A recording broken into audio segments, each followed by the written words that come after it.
collapsing into an attack, expanding out of it, changing direction, changing, you know, whatever you're doing with the knife. You're just shifting the knife from there into the other hand across the chest. Play. Put your knife in your pants, your pocket, or whatever it is, and just make a daily habit of, while you're talking, doing whatever, just practice accessing it, bringing it out, opening it, switching it around, playing with it a bit, and then just making it vanish. You know, which hand is it? Is it this one, that one, or am I just going to put it away as I work? I'm being silly now, but you get the idea. So play with it until you've got the kind of necessary confidence to shift from, you know, non-lethal to lethal pretty quickly, and back again as you play with it.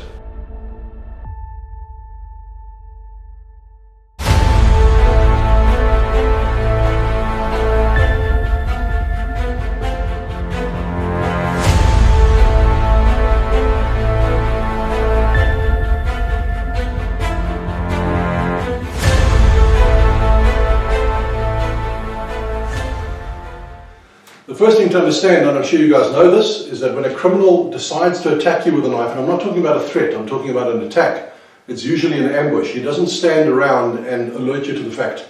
He runs up from behind and stabs you, or suddenly is in your face and he stabs you. It's an unprovoked, sudden ambush attack, and we try and avoid that obviously by being aware and doing whatever we can. By the same token, we need to understand something really important from the criminal mindset that we can take on for ourselves. And that is the mindset of complete devotion to the task, which is when you use a knife or similar object to defend yourself, your goal is to stick that thing into the other person. You can do fancy movements, you can do knife fighting, you can do all kinds of pretty things, but at the end of the day, the goal of self-defense is to neutralize your opponent as quickly as possible. You also need to gauge the situation. If you are going about your business and you've got someone who's harassing you because he just, he wants something from you or he's being a pest, then obviously we don't knife that person because that's not a credible threat. It doesn't require or warrant lethal force. And we've got to be very careful of that because, the moment you stick a knife in somebody, in fact, the moment you pull a knife out, there are legal ramifications. You've got to be able to prove that you were justified in doing so. So for that reason, I recommend as an everyday carry knife that you carry a folding knife. And it doesn't matter what kind it is, it doesn't have to be fancy, it doesn't have to be a top of the range 10,000 rand knife. It can be a little cheapie that you buy down at the corner store because all of them can do the job. I personally carry a Bear Grylls kind of utility survival bush knife kind of thing for two reasons. Firstly, it's a lovely sturdy knife. This is not an advert. But secondly, because it's a tool, it's not a weapon, it's not a super duper tactical this and that. And I use it for everything from cutting string to biltong to, gardening really. And you can, you can't see it from here, but the blade is like chipped and worn. It's got bits of, I don't know what it is in here, glue or something, I hope. And you can see that it's a utilitarian knife that's worn. It's not something that I carry with the express purpose of sticking into other people. And that's really important because if I have to defend myself and I wind up in court and they hold this thing up and they say, why are you carrying a knife that says Tactical Zombie Killer 2.0? It's a lot easier to explain this as something I have in my hand that I use for everyday things that I happen to access and use to defend myself. So, the most important word there is access. And tonight's session is not so much about techniques but transitions. Again, for Marlene's benefit, the techniques are really, really simple. We stab this way, we stab that way, we stab that way, we stab that way, and that's about it. There's about 4 or 5 simple movements, but how we get to those movements are really important. And those are the transitions. They're what do we do when we're under attack. So that first word I used, access, is important in terms of getting your knife out and accessing it. Whether it is pulling a knife out of your own pocket so that it's ready to use in an unexpected situation, whether it is having it out and concealing it so that the other guy doesn't know you're holding it, or whether you're already under attack and you have to fend somebody off in order to access your weapon, the same principles apply. So, transition number 1 is the transition from your pocket or wherever you're carrying your weapon into your hand. For the majority of people, you'll carry it in a pocket or a waistband, sometimes in a bag or somewhere near you, and you've got to make that a habit. So if you are, my knife doesn't have a clip. I've pointed this out before in a couple of videos. You get nice tactical knives that have cool clips that you can stick in your pockets and what have you. Mine doesn't, so mine typically travels in my pocket, and I know at any minute of the day I can put my hand there and it'll come out exactly like this, because I keep adjusting it unconsciously. If I don't have pockets, like my training pants, then I stick it in the waistband, just like that, kind of in the undies, it works, and it's unobtrusive. A weapon should be felt and not seen. The last thing you want to do if there's a potential threat is to pull your knife out and go, hey, stand back, I have a knife. It's there as a last resort if you are in a position where you have to fight your way out. So accessing it quickly is quite important, because if you're under threat or under attack and you're going, whoa, hold on a sec, and you're trying to get this thing out of your pocket and it's stuck, it's not going to work. So the first skill we need to practice, the first transition, if you like, is getting your weapon out. And the process, the commonly accepted practice, is very simple. You use your non-dominant hand, your non-knife hand, to clear away any obstacle. So it might be clothing, it might be, let's say I'm carrying a sling bag over my shoulder and my knife is in my bag, for argument's sake. I don't want to, hold on to the sling here or something else and try and fish in the bag. I want to make a habit of knowing that in a crisis, this hand goes to clear space. It creates an opening, or it pulls the bag up toward my hand, or stabilizes me, or whatever it is. If it's in my pocket or my pants, then the process again is very, very simple. We all usually walk around wearing a top, I hope, and the process is clear your top. So swipe your hand across your front and pull your shirt to the side like that. You can whip it up, you can pull it right off, it doesn't really matter, but just yank it to the side so that you clear space, and at the same time your hand comes up from the groin toward the waistband or toward the pocket. Because you want to clear the pocket and then stick your hand in the pocket to get the knife out, if that makes sense. Okay. Notice also what I'm doing instinctively as I demonstrate this. I'm turning my non-dominant side toward you, like that. Because the last thing I want to do is turn this way and try and get my knife out while somebody's trying to grab it from me or knocking me over.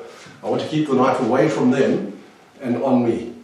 So the process from there is, obviously if someone is already attacking me, I need to do whatever it is to stop them first. And that may involve striking the guy, kicking him, hitting him with a chair, whatever. But at first available opportunity, I want to get that knife out and into my hand from there. So I use this hand to clear the shirt, I use that hand to access the knife, and this hand comes up again in order to shield me from potential blows or attacks. The knife is now in my back hand. I keep my body between him and the knife. I don't want to be fiddling with it here and have it half open and he hits me and it goes into my chest or my throat, or he manages to pull it out of my hand. I want to have it here where he can't get to it and can't see it, so that I can access it, open it, and work from there. Does that make sense? It's pretty basic, and I know, for some of the guys have been doing this for a longer time, but it's good to revise these things, and I reiterate, practice, practice, practice, because under stress, what happens? Your body floods it with adrenaline, and your hands do this, and you become fumbly, and you forget shit. You're like, where's my knife? So it needs to be so unconscious that in your sleep, at 2 in the morning, if somebody wakes you up, you need to be able to go, boom, and the knife is in your hand, ready to go from there. When I drive, I put the knife on the seat between my legs, kind of tucked in just, under the tender bits, and I know that I can, from the steering wheel, put my hand down there, pull the knife out and deploy it very quickly and have it ready for use in a second. And it's unconscious, it has to be. Don't deviate from it. If you're putting your knife somewhere, keep it there all the time, make a habit of it. Don't put it in different random places. We've all had the experience where you come out of a shopping centre and you go, geez, where did I park? Or is it just me? I'm not sure. But I'm sure it's happened to you at least once in your life. Or you put your phone down somewhere and you go like, where the hell did I put my phone? And you walk around for an hour trying to find the damn thing. That's when you're normally, you're calm and you've got full mental capacity. When you're under attack or under threat and your adrenaline rises, you're about 10 times more stupid. You literally cannot remember your own name sometimes. So this needs to be unconscious. The goal, one of the sayings that we frequently use is you need to train until the body remembers and the mind forgets. Your body has to just know that the hand goes there or there and gets the knife out. Okay, so transition number 1 is getting the knife out from wherever you concealed it, and in my case I've put it in my waistband. So to access the knife from here, one hand clears, the other hand gets the knife out, and this hand comes back up, so that I can either push away or shield myself or whatever I'm going to do. For the sake of the recording and for the sake of you guys, I'm standing in one spot. Normally if I'm under threat, no way am I going to stand here and fiddle with this. You know, you need to be able to read the threat and be able to step off to one side or the other, either way, as you access your knife and pull it out, so that you're removing target. So step one, from there, you want to be able to clear clothing, access your knife, and have it out and available from there, and out of sight, so that the person can't see it. The second part of that is open the knife, deploy it. Now most knives will come out in your hand in a normal, you know, butter the bread kind of grip like that. And you guys know that in our system we teach the ice pick grip as the preferred method of holding the knife, which is, you know, like that, where it's pointing out of the pinky finger into the hand. So how do we get it from here to there? There are a couple of ways you can do it. The simplest way is, once you've accessed your knife and you've pulled it out, is just to kind of pinch it between thumb and forefinger and allow it to drop. Just from there, allow it to fall and switch in your hand. And that's the short method. It's also the high risk method. Why? Because at some point I'm moving from a firm grip here to a slightly less firm grip. It's 2 fingers, and I'm allowing the knife to rotate. And as it rotates, I could drop it or have it knocked out of my hand. So if you have time, and this is good, then you can use that to rotate it around. And again, it requires practice. The other way you can do it is from here. You can do the same kind of movement, but instead of rotating it in your fingers, you actually twirl it in your hand like that between your fingers. I'm going to come in a bit closer so you guys can see what I'm doing here. I hope you can see that. So I'm moving from here like this, and I'm twirling the knife. I'm doing that. I'm turning it around and manipulating it with my fingers and hopping it into my hand. So from there, I'm going boom. Now you'll notice, to do that, I move it in a little circle. If I try and do it in one spot, the fumble factor is quite high. But if I move my hand in a circle like that, it comes out in pretty much the right direction. That's number 2. And you can play with that and find what works for you. My preferred method, 9 times out of 10, is I'll pull the knife out, I'll deploy it back here, and I use my own body to switch the knife around. To me, that is the safest way to do it. I'm going to turn sideways so you can see what I'm doing. I've pulled the knife out. In fact, let me just do the whole process from the side like this. Ignore my lockdown body. Okay, so from here, guys, I'm clearing clothing, accessing the knife. It's in my hand. Can you see that? From here, the knife is open. And now what I'm doing is I'm placing the back of the knife or the flat of the knife literally against my ass, like that. And love handles kind of over here. And I use that to wipe the knife across my body and into my hand. It never leaves my body. It stays on me the whole time. So even if somebody bumps me and there's a bit of a jolt, there's still friction against my body to stop the knife from falling or to reduce the risk. If that makes sense. And to me, that's the preferred method, because it means I can keep the knife away from the other guy. Even if we're busy wrestling, I can access the knife from here, open it, and do that. And immediately it's available and in play. And it comes into the home position, so now I'm ready to work from there. Does that make sense, guys? So that's drill number 1. Transition number 1 is the transition from your pocket into your hand. When you hold the knife here, assuming your knife has one sharp edge, you want the sharp edge facing away from you. So if somebody grabs or reaches in, they'll cut their hand on the sharp edge. So we don't turn it around so the sharp edge is here, because if I get punched or kicked or bumped and the knife does that, it's going to injure me. I'd rather have it facing the other guy. Okay. And from there, our home position is, of course, you guys know this, right here, thumb against the chest, knife protruding out slightly, the other hand on top of the knife or near the throat, like that. Elbows are down to protect my rib cage, my heart, my vital organs from attack. And from here I can very easily still shield up, and I can move out from the center in a number of different ways in order to deploy the knife. And there are 2 home positions. I'm sure you guys know this as well. We've got the open home position and the concealed or closed home position. The open home position is where I'm displaying the knife. I'm going, dude, I have a knife. It's on. Okay. The closed or concealed home position is where perhaps I've seen there are some dodgy guys down the road. They're coming this way. You know, whatever, paint the scenario in your head. And I've pulled out my knife, I've opened it, I've deployed it, and now I'm going to hide it away. So I'm going to stand like that. So I'm hiding it behind my wrist. Or I'm standing like this. This is non-threatening. I'm not brandishing or displaying a weapon. I'm not trying to intimidate anybody.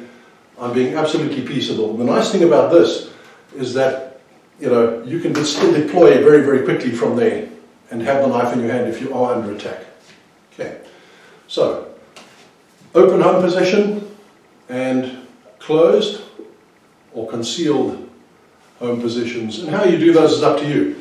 There's a variant of the concealed home position as well, which involves pinching the knife just with your pinky like that. You keep the other finger straight and you just put your hands down at your sides. So it's kind of hidden behind your wrist and it looks like all your fingers are out and your hands are quite normal from there. You can use your pinky, you can use your thumb, depending on what's available. This is it's casual, it's not intimidating. One of the characteristics of Piper, as the regulars will know, is that there's a great deal of switching of knife from one end to the other, and we are going to focus on that tonight. And some of that has bearing on home positions as well, because you can go from a home position here, where the knife is in your hand and concealed, to being, somewhere where you're just moving your hands. And from here the knife has gone to the other hand, and it's now accessible for a different angle or a different attack. So those are the basics. The basic stabs or basic attacks, again you guys, with the exception of Marlene, you'll know this. Number one is the overhead stab, which is right there. It goes straight in, you're aiming for the neck, side of the neck, subclavian artery, anywhere in the chest or lung or possibly heart, depending on relative height, etc. And when we deliver that strike, we're not hyperextending the arm like that. It's not a big swing. We're keeping the arm at no more than 90 degrees. And think of grabbing a rope and yanking down hard like that. That's the motion. You want to use your lats, the drop of your body, like that, to generate weight and momentum, using your entire body down.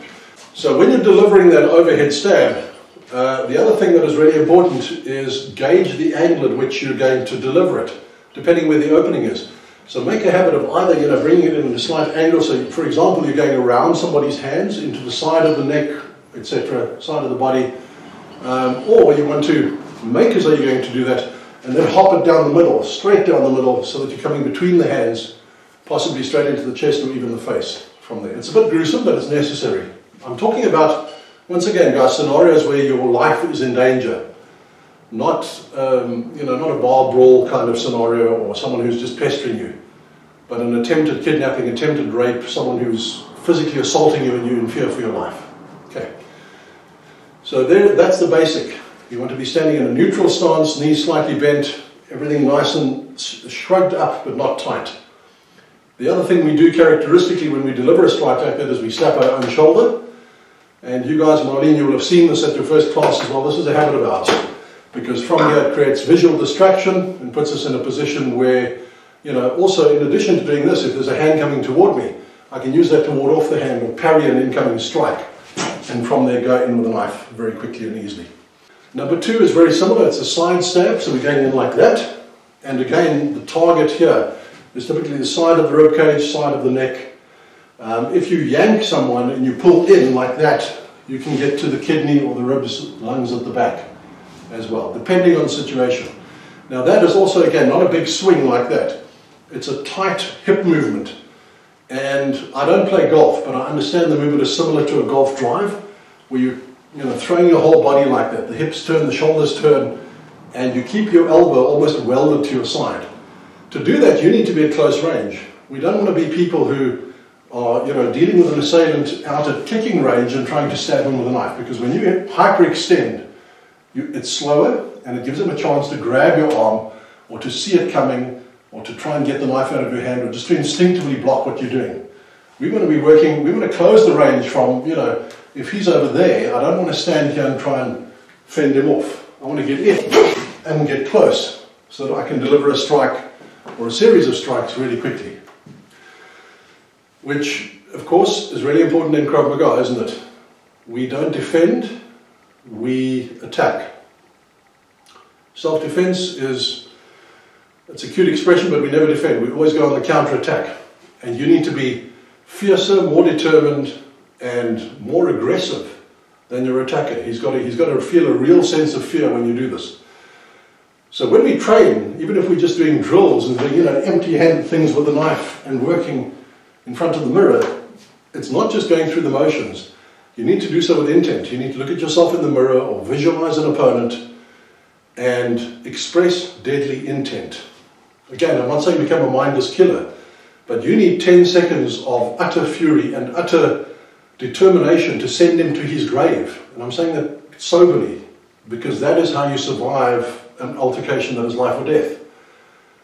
One of the Piper guys who we trained with put it very nicely. He said, you've got to be willing to stand with one foot in the grave with him, because one of you dies. And that's very melodramatic, but it happens to be true. That's how it works. So I have to be willing to stand with one foot with you in the grave. Because if you have a same techniques, Piper is essentially shimmer, body spikes, overhead stabs, side stabs. If it's your interpretation further that develops this, and the only other skills that you have in your movement is going to make how you become a leader. Okay, so we've got overhead stab, we've got side stab. The next one, of course, is the body spike. And the body spike, you guys know, this hand is up here, like I'm answering the phone. I'm taking the wrist of my knife hand, I'm pressing it in against the portion just above the tip of the elbow, and I'm pressing this in, so that from here I'm stabbing or bracing like that with the knife in my hand. The object is not to do a tricep extension and do that for this one. The object is to pull this in as though it's glued to your elbow, and use the thrust of your hip, the twist of your body, and the push of that elbow, like that, to drive the knife in through someone's defenses. Okay. The next stab is the underhand flick, and it's very similar to the body spike, but now we're extending out. And again, it's just like doing an overhead stab and hitting the shoulder, except I'm now doing an underhand flat stab like that. And that's designed to just get in under somebody's defenses, maybe pierce their diaphragm or get into their stomach, force them to drop their hands. And it's a feint. It's to, get them to react to that. Because when they react to that, you can then come over and attack by coming over their defenses or doing something else.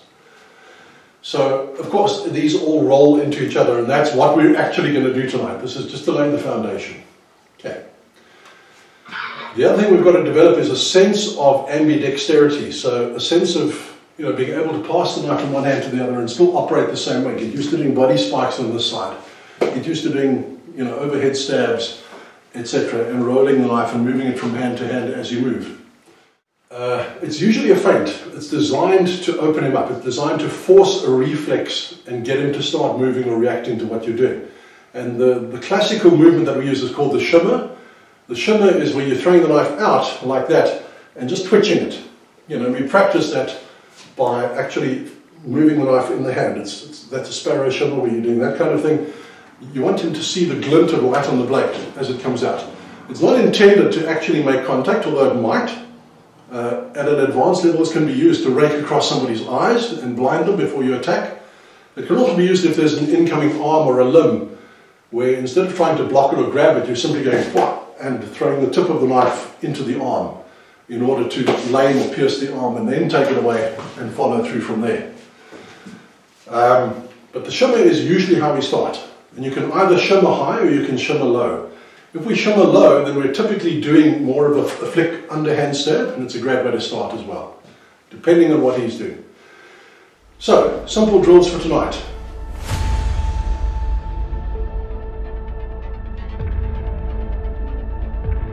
From here, you're just going to throw the knife out, and as you do, that hand hits the shoulder, you breathe out, you sit down. There's your shimmer. Okay. So from the shimmer, we're going to do a roll. You've shimmered, he's already flinched, you've gotten his attention there. This comes back, you're going to tuck it into your wrist a little bit. You're going to roll over. So this hand that's on your shoulder rolls over like that. So you're hiding it behind your wrist, and you're now coming in for your second attack, which is going to be an overhead stab. So it's shimmer, roll, overhead stab. The roll serves two purposes as well. From the shimmer, as you roll, this is both to conceal the knife, because from here, you can also double roll and change and put it in the other hand. But for our purpose, just starting out, we're going to roll, and if he's reaching for me or he reacts to this or his hands come up and they're in the way, I can use the roll to actually grab his hands and take them out of the way, or grab him, whatever it is. It doesn't have to be pretty, it's just get his attention, get stuff out of the way, and then go in for the attack from there. Okay. So part of sequence number one is shimmer, roll, overhead stab. Okay. Now we're going to withdraw directly from the overhead stab. It's going to go in, out, and as it goes out, I'm going to throw this hand out. Bang. And I want to hit the face or hit the body. Because very often we think of, we're using the knife and This hand just kind of floats around and makes pretty things while the knife is doing all the work. There's no reason for that. This hand is available, so we should be using things like palm strikes, gouges, grabs, yanks, twists, grab his ear, hit him with a blade hand, punch him, whatever it is. Why not weave that into the sequences we practice? Okay, so back to the point. Sorry, I'm drifting here. Shimmer, roll, overhead stab, palm to the face. Notice where my body is going. I'm hopping off to the side. Why is that? Because he knows where I am. If he reads the attack coming in here, and I do everything here, his response is going to be geared toward me. He's going to reflexively kick, punch, whatever. And what I want to do is, kind of do that attack and then immediately sidestep, so that I'm off his line of attack and he's forced to readjust. He's now hopefully been stabbed, albeit in the body or the hand or whatever it is, and he's concerned with that, and he knows that I was here. And while he's still processing that, I'm pushing him out of the way and hopping off to the side. The second attack from here, notice elbows in the side, hand is up near the ear, almost like I'm answering the phone. And what I'm going to do now is I'm going to snap my shoulder, rotate my body, and come in with a side stab. And what you hit isn't important. Ideally you want to aim for, ribs and what have you, but if his hand gets in the way, if his arm gets in the way, whatever it is gets stabbed. It's quite simple. Okay. So the trajectory going in, you think of stepping forward and then lunging off to your right or your left if you're left-handed. Okay. So shimmer, roll, overhead stab, hit the face, side stab. From the side stab, we're going to pull in, we're going to roll again, but now what we're going to do is, instead of doing a full roll, guys, we're going to do a knife switch. So as your hand comes in to roll, you deliberately go a little bit higher on your arm. As the knife comes in, you come down your arm with your top hand, and you switch the knife right there. So as it crosses your hand, the knife goes into this hand. So it's ready for use. Okay. So we've pushed, side stab, and from there we're just doing that. It's it's almost like a rolling in motion where the knife comes in. And what you want to be doing from there is, boom, bring it in and just position it right here. Hold it in your hand, it's not a body spike. This hand is behind the knife, your left hand or your other hand is now holding the knife pointed toward the other person. Okay, where do we go from here? Think about what would be most comfortable from here. Most comfortable would be to re-attack him from this angle, and that's exactly what we're going to do. We're going to just flick it out, bang. This is not a power stab, it's an underhand flick, and it just goes straight into the face, or into a hand or whatever's available. Use the other hand incessantly to harry his face, push hands out of the way, press him into a wall, push him over the balcony, down the stairs, whatever it is. Remember that in a fight for your life, it's messy, it's ugly, you may trip and fall, he may trip and fall, there's going to be, blood and chaos. And we need to just have that in our minds as we do these clean movements, so that even under chaotic circumstances, you can apply them. Okay, so let's run through that sequence carefully just once more. From a home position, I'm going to be going shimmer, roll, overhead stab. Push the face, side stab, switch the knife, flick to the face, punch to the face with the hand, and stab in from there. I find that with my non-dominant hand I tend to adopt a kind of a 45 degree, which is ideal for getting into the neck, face area, anywhere there, like that. Let's make that a little bit less jagged and just do it as one sequence. Shimmer, roll, stab, push, stab, switch, flick, push, stab. But the idea here is to develop a kind of a sense of flow where, you may have gone and you now switch the knife and he does something where from here you can't do that. There's no reason why you can't just re-roll and re-switch and come out anywhere. It's a matter of practicing and becoming fluid and fluent and comfortable with passing the knife from one hand to the other without having to think too much about it and just playing. The other reason why we transition the knife to the other hand is because sometimes I may do something where, let's say I've done that and I stab and he manages to block me or grab my arm. I can do one of several things if my arm gets grabbed. The obvious things are knee to the groin, palm to the face, etc. Or I could dig the knife into him to make him let go. Or, while he's holding on to me, I could simply be doing that. and let him hold on to that while I stab him. It's a very effective way of doing it because people fixate in terms of what they're holding on to. One of the hallmarks of piper is that you touch yourself a lot. Okay, as inappropriate as that sounds. But you rail your hands around your body. And if the guys are really good at piper, they do this kind of thing so that the knife moves invisibly from one hand to the other as they rail and they move around the body. And those slashes are not just attacks at the body or face, they're also parries.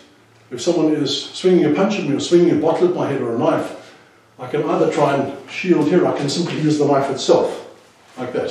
Cut, push. Block the arm with a knife. Push the arm away. Counter-attack.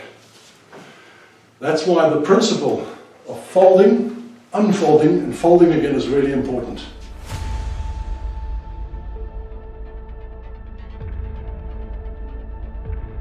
Why do I keep this hand here? Obviously, partly to protect my face from an accidental or deliberate strike, partly to shield if he has a weapon. He might have a broken bottle or a knife that I don't see. And I'd rather have this covering, especially my heart and my lungs. From a biological point of view, from a medical point of view, you can take a couple of stabs into your lungs and you can still carry on fighting for a bit. I'm assuming that let's say he has a knife or something. He's God forbid, broken in, he's got into the garden shed and he has a screwdriver and he's attacking me. I can survive stabs in a number of places in my body, but if he manages to nick my heart or aorta or any one of the major arteries running off the heart, I'm in deep trouble. I'm going to bleed out within seconds and die. So my goal is always to have a hand here as far as possible. When we do this, not only are we amplifying power, but we're protecting the heart region. It makes it a lot more difficult. Even if he gets a blade in there, my wrist is acting as a brace. It's preventing the depth of penetration that he would normally get. It's there to protect me.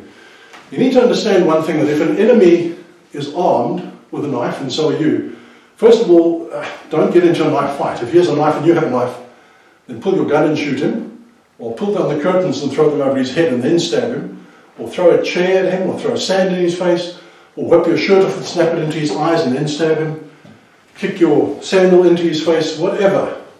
Don't fight on equal terms if you can.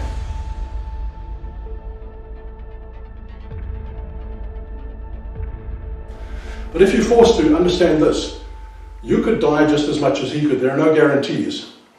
The things you have in your favor are decisive, fast movement, some training, and attitude. Mindset is the one thing you need to do really, really well, and we need to practice that. So these movements are fine, they're good, but do them with extreme prejudice, even in practice. All right, so if you guys have any questions, feel free.